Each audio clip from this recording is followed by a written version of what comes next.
Hello everyone, we are here to preview the big game today. It's the game between the Chennai Super Kings and the Rajasthan Royals, two teams who've got no momentum at all in this entire tournament.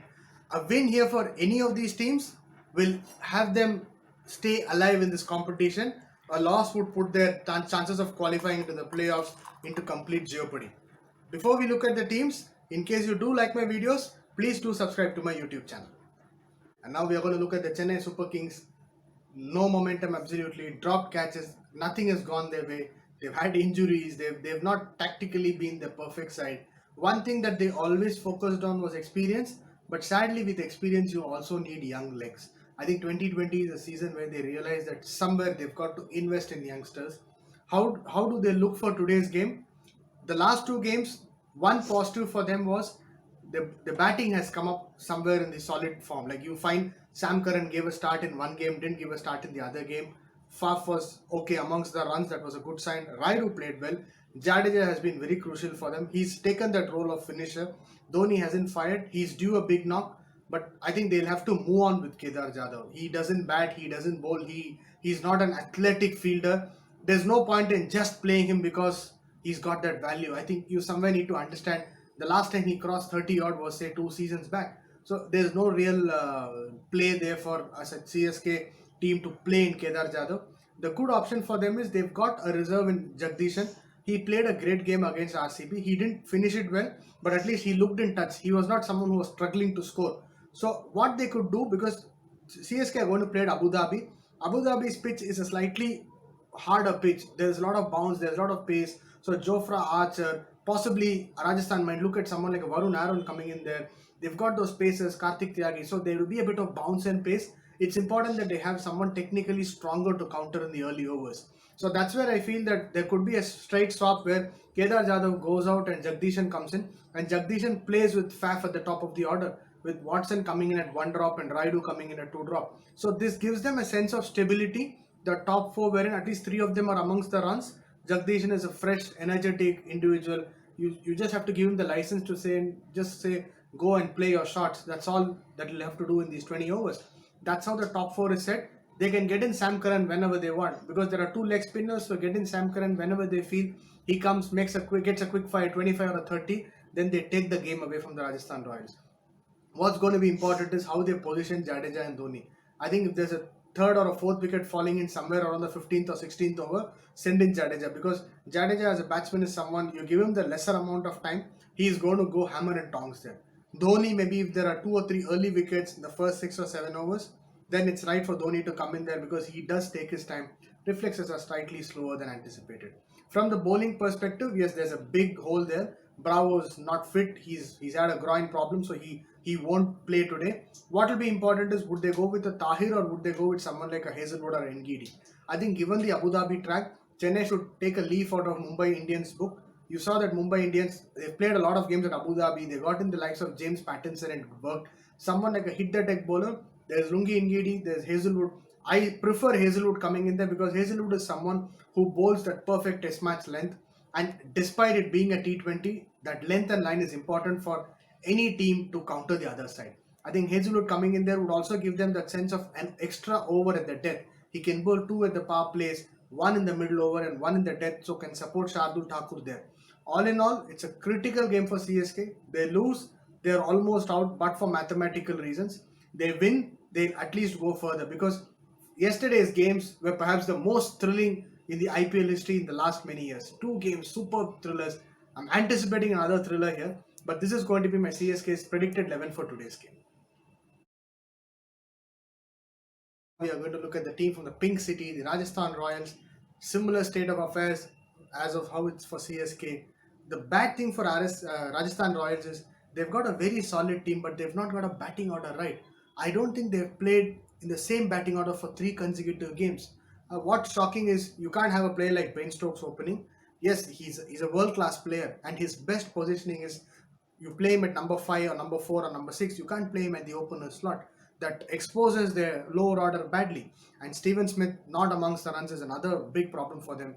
Last game they did one thing that every critic would have thought that, well, why did they give Robin Uthappa another chance? But Uthappa in the opening order is always going to be good. He showed what he is capable of. Yes, it's not been a great run for him, but that would give them some confidence. What would be interesting is if Uthappa is being accompanied by Josh Butler, then they become a very potent opening combination. They can take the attack to the opposition, they can just destroy bowling attacks. So Robin Uthappa and Josh Butler at the top is going to be very solid. They can go all out. You can have Steve Smith coming in at number three, Sanju Samson at number four. Both of them are flattered to deceive. Sanju Samson's the story has been the same every year. Two or three good knocks in the beginning, and then he starts to taper away.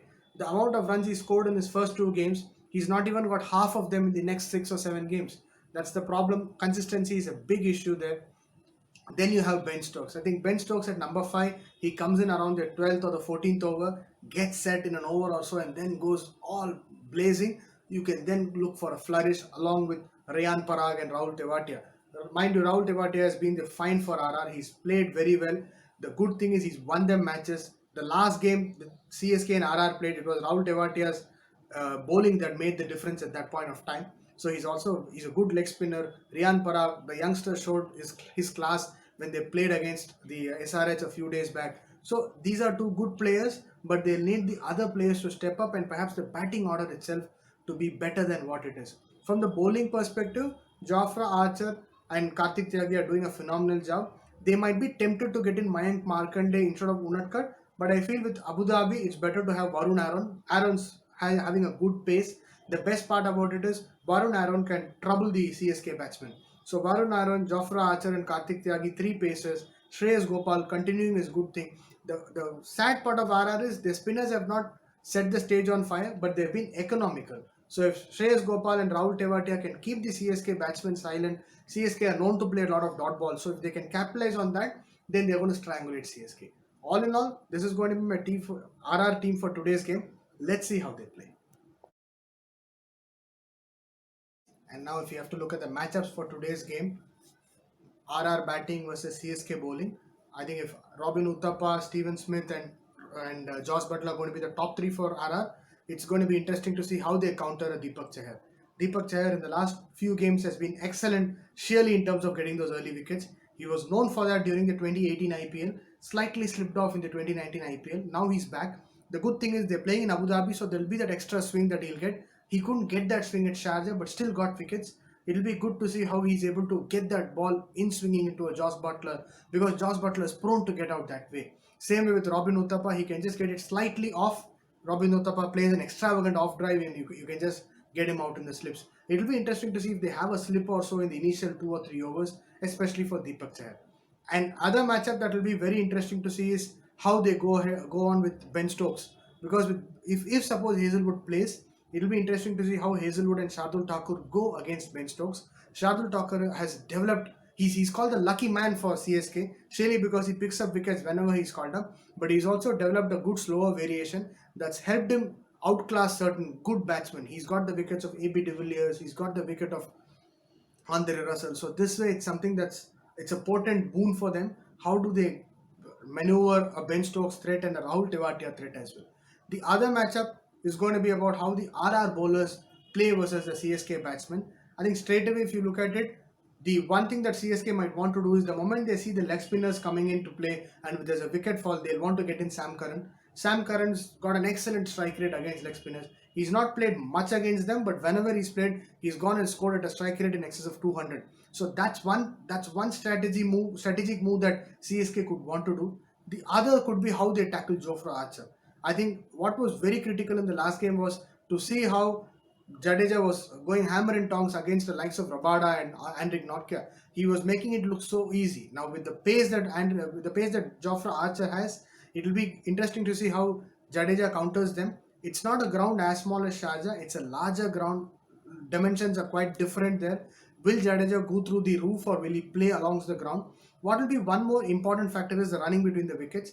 In such a large ground, it's important to take twos and threes. Somewhere CSK haven't done that. RR2 aren't that much of runners, they're more of hitters there. Between these two teams, I think if one team performs well in that aspect, apart from fielding, batting, and bowling, then that team holds the edge. I won't say who's the favorite here because both teams are equal in almost every parameter. So we'll have to see. May the best team win. Let's see how the match goes.